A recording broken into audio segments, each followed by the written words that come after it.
Piala Dunia antar klub 2025 tak lagi tentang kekuasaan Eropa. Ini, panggung ini menjadi milik siapa saja yang berani bermimpi dan bertempur hingga peluit terakhir. Tim-tim besar tumbang satu persatu. Sebaliknya, para kuda hitam justru melenggang dengan kepala tegak. Inilah turnamen yang mengubah peta kekuatan sepak bola dunia. Babak perempat final kini menyisakan duel elit, ulangan final, dan perang antara mimpi dan status. Dari Al Hilal yang membuka Manchester City hingga PSG yang kini membidik balas dendam dari Bayern Munchen. Siapapun menangnya, sejarah akan tercipta.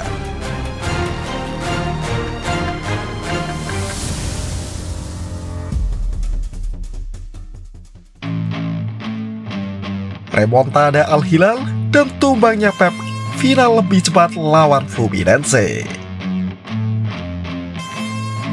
Kemenangan dramatis 4-3 atas Manchester City menjadikan Al Hilal sebagai mimpi buruk baru bagi klub-klub elit. Diisi nama-nama seperti Yasin Bono, Joao Cancelo, Milinkovic-Savic, dan Malcolm.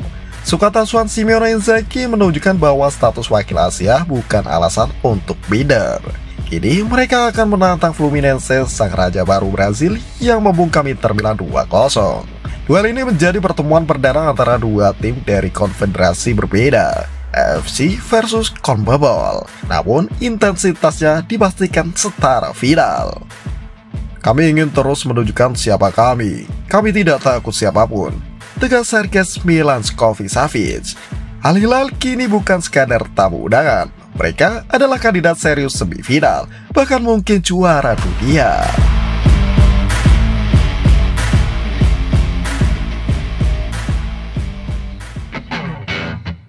PSG versus Bayern, ulangan final 2020, dendam Luis Enrique terhidupkan.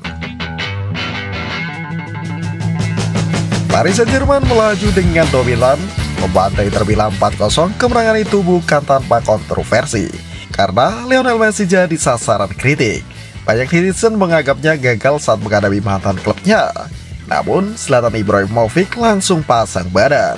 Messi tidak kalah, Inter Miami yang kalah, dia bermain di antara patung-patung beban.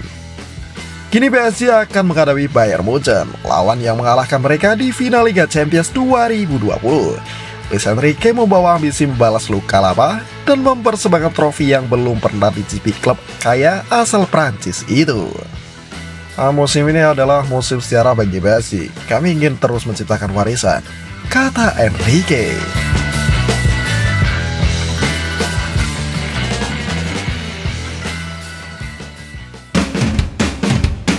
Real Madrid datang sebagai tim yang diremehkan. Bermain imbang lawan Al Hilal dan fase grup membuat banyak pengamat termasuk Opta meragukan mereka. Bahkan peluang lolos ke 8 besar hanya dihitung 62,7%. Tapi Xabi Alonso punya jawabannya. Kemenangan 1-0 atas Juventus lewat gol keempat Gonzalo Garcia, si anak ajaib berusia 21 tahun yang kini memimpin top skor turnamen. Di sisi lain, Borussia Dortmund sukses menyingkirkan Monterrey 2-1 lewat Bresorhu Gureishi. Duel ini seharusnya jadi momen ikonik. Pertarungan Jude Bellingham versus adiknya Jobe Bellingham. Sayangnya, Jobe terkena akumulasi kartu dan harus absen. Real versus Dortmund bukan cuma soal dua tim, ini juga tentang pertarungan taktik Alonso versus Ter Ziek. Kedua pelatih muda yang mengusung sepak bola modern dan berani ambil resiko.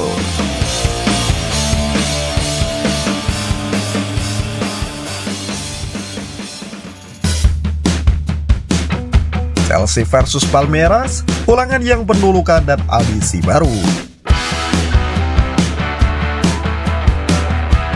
Chelsea juara UEFA Conference League musim lalu, tampil ganas dengan membuka Benfica 4-1.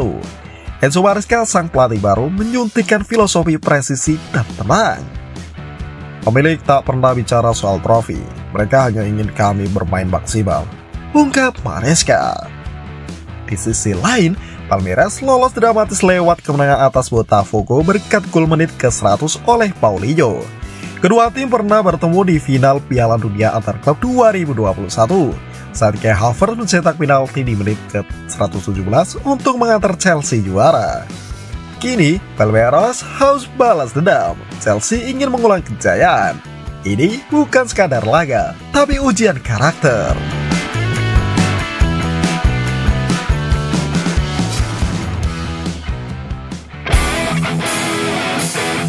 Pandai kuda hitam dan gugurnya raja-raja lama.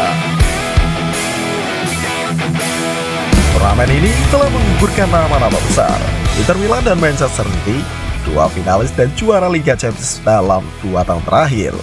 Lautaro Martinez meledak di ruang ganti setelah kekalahan Inter. Saya kapten tim ini, siapa yang tak mau bertarung? Silahkan pergi. Pep Guardiola frustasi karena gagal menghidupkan mental para pemain City. Kami hanya bisa tampil di turnamen ini setiap 4 tahun sekali, tapi kini semuanya telah berakhir. Tim-tim unggulan seperti mereka kini hanya bisa menonton. Sebaliknya, kuda hitam seperti Al Hilal, Fluminense, dan Palmeiras berdiri gagah di antara para elit.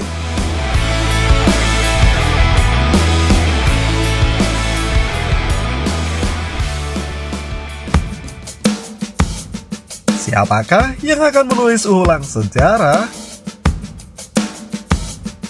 Babak perempat final Piala Dunia Antar Klub 2025 adalah bukti bahwa sepak bola bukan soal reputasi, tapi soal nyali dan waktu yang tepat.